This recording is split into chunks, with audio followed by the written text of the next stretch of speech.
అప్పుడెప్పుడో పూర్వకాలంలో కొంతమంది బ్రాహ్మణులు, అందరూ కాదు కొంతమంది, గుర్తుపెట్టుకోండి, కొంతమందిని తక్కువగా చూశారు అన్న కారణంతో ఇంకా 100 సంవత్సరాలు గడిచినా లేకపోతే 150 సంవత్సరాలు గడుస్తున్నా సరే బ్రాహ్మణుల మీద ద్వేషం ఎంత ఉంది. నిజంగా భారతదేశంలో ఉన్నటువంటి బ్రాహ్మణులందరూ తనకంటే తక్కువ కులం వాళ్ళను తక్కువగానో నీచంగానో అంటరాని వాళ్ళగానో చూసినంటే ఇంతమంది బతికే వాళ్ళ, బట్టగట్టే వాళ్ళ, సొసైటీలో ఉండేవాళ్ళ లేదు కదా. కొంత శాతం మంది ఉన్న బ్రాహ్మణులు ఇంతమందిని నిజంగానే 100% రూల్ చేశారు. ఒక 140 కోట్లు ఉన్నటువంటి ఈ భారతదేశంలో 60% మంది హిందువులు ఉన్నారనుకుంటే అందులో ఒక 600 మంది అట్రాసిటీస్ చేసే మెంటాలిటీస్ ఉంటారు.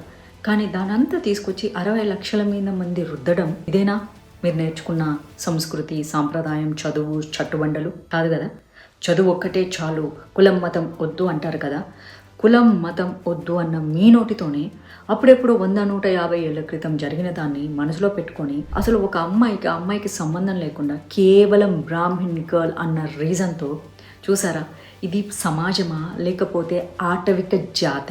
మిమ్మల్ని ఏమనాలి? ఇది కాలేజీలో జరిగింది, స్టూడెంట్స్ మళ్ళీ కేవలం ఆ అమ్మాయి బ్రాహ్మణ్ అమ్మాయి అన్న రీజన్తో. అదే నిజంగా ఒక తక్కువ జాతి అమ్మాయికి జరిగిందంటే ప్రపంచం మొత్తం వినబడేలాగా భారతదేశంలో ఎంతమంది మాట్లాడేవాళ్ళు, పనికి మాలిన సిగ్గులేని వాళ్ళు.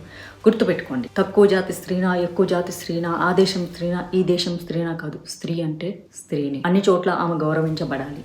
ఆమె తప్పు చేస్తే నిలదీయాలి. ఆ అమ్మాయి ఏం తప్పు చేసిందని అంత అసహ్యంగా మగవాళ్ళు ఆడవాళ్ళు చుట్టూ చేరి ఆ బంగ్లాదేశ్లో దీపక్ని చంపిన దానికి ఈ అమ్మాయిని పట్టుకెళ్ళి లాక్కెళ్ళి బట్టలిప్పే ప్రయత్నం, చంపే ప్రయత్నం, ఊపిరాడక అమ్మాయి చనిపోతే ఏం తేడా ఉంది? బంగ్లాదేశీస్కి ఈ భారతదేశంలో బతుకుతున్న సో కాల్డ్ మేము మాకన్ని కేటగిరీస్ అని చెప్పి బతుకుతున్న మీకు ఏం తేడా ఉంది? తేడా చూపించండి. మీరు చదువుకున్న వాళ్ళు అని ప్రూవ్ చేయండి, ఇలా మూర్ఖుల్లా కాదు.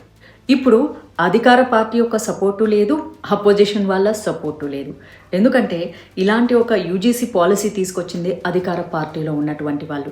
సో కాబట్టి ఇప్పుడు ఆ అమ్మాయికి ఎటుపక్కన న్యాయం జరగదు. సో జరిగేదానికి లెఫ్ట్ ఎకోసిస్టమ్ సపోర్ట్ చేస్తుందా? వాళ్ళకి కంఫర్ట్ ఉన్న వాళ్ళని తప్ప మిగిలిన వాళ్ళని చంపడానికి వెనకాడదన్నమాట. సో వాళ్ళకి న్యాయం వాళ్ళకే వర్తిస్తుంది, సమాజంలో మిగిలిన ఎవరికి వర్తించదన్నమాట. This is your education. So then మిగిలిన సొసైటీ వాళ్ళు కూడా వేకప్ అయ్యే సమయం ఉంది. తప్పేం లేదు, ఇలా చేసే వాళ్ళ మీద తిరగపడ్డం, నోరు చేసుకోవడం తప్పేం కాదు. ఇప్పుడు చేయాల్సింది ఏంటి?